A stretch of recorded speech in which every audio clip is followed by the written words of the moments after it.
Kelly Wilson, and this unit plan is intended to be used for 5th graders. It is a unit plan in social studies and geography. The time frame for this plan is 3.5 weeks, but it could be extended or adapted to suit your classroom. Students will explore geographic regions of the United States and identify capital cities and major land features of each region. They will also investigate the human geography through immigration and how that has affected periods of history. The end results of the activities of this unit will provide students with an understanding of how immigration has affected physical geography. It will also enable students to clearly identify states and capitals and use technology to empower the learning. This unit meets the California Content Standards for Geography, and by incorporating technology and multiple intelligences, Bloom's taxonomy, and depth of knowledge, the unit provides the opportunity for deeper learning. This unit will take approximately 3.5 weeks. Here's an overview of Week 1. Students will look at continents and oceans. They will also look at local communities and begin to learn about all 50 states and capitals through music, games, Microsoft Word tables, and finally stepping back into history to look at the colonial period through the lens of music. The Daily Double. Wacko, you can wager all or part of your money. I'll blow the wad. All right then. In the category of the United States, the answer is the names of all 50 states and their capitals. Okay.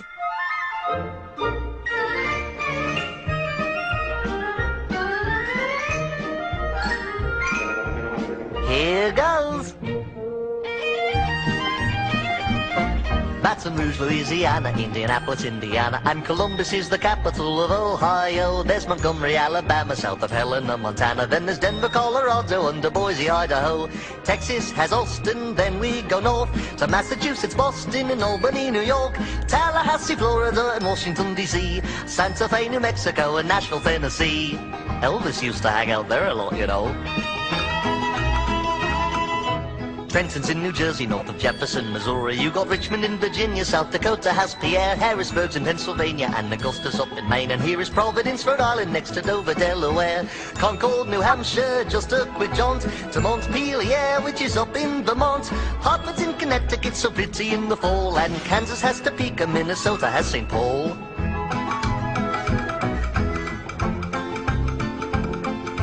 Juneau's in Alaska, and there's Lincoln in Nebraska, and it's Raleigh out in North Carolina, and then there's Madison, Wisconsin, and Olympia in Washington, Phoenix, Arizona, and Lansing, Michigan. Here's Honolulu, Hawaii's a joy, Jackson, Mississippi, and Springfield, Illinois, South Carolina with Columbia down the way, and Annapolis in Maryland on Chesapeake Bay. They have wonderful clam chowder.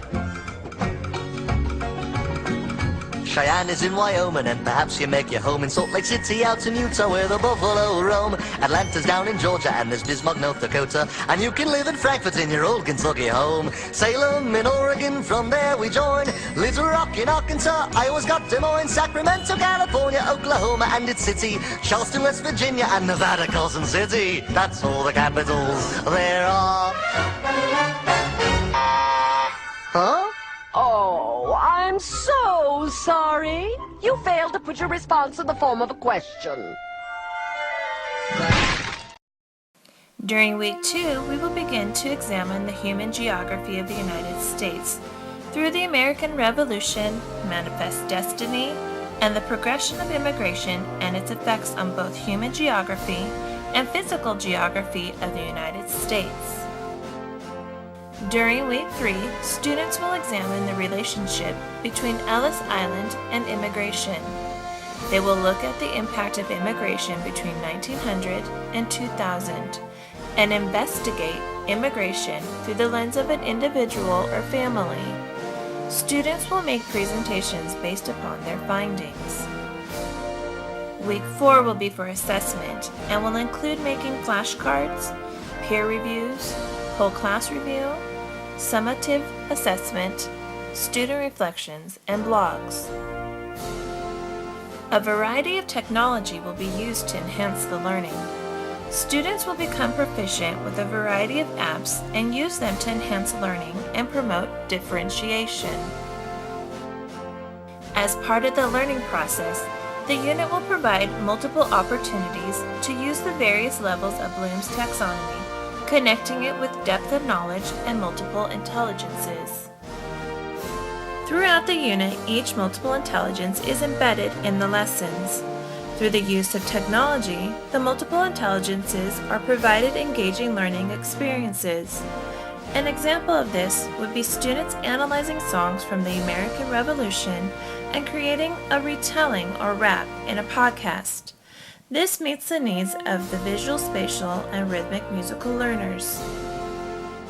This class has provided an opportunity for greater understanding of the variety of ways people learn and how important it is to incorporate the multiple intelligences, Bloom's taxonomy, and depth of knowledge into each aspect of the content, cognition, and technology of the unit.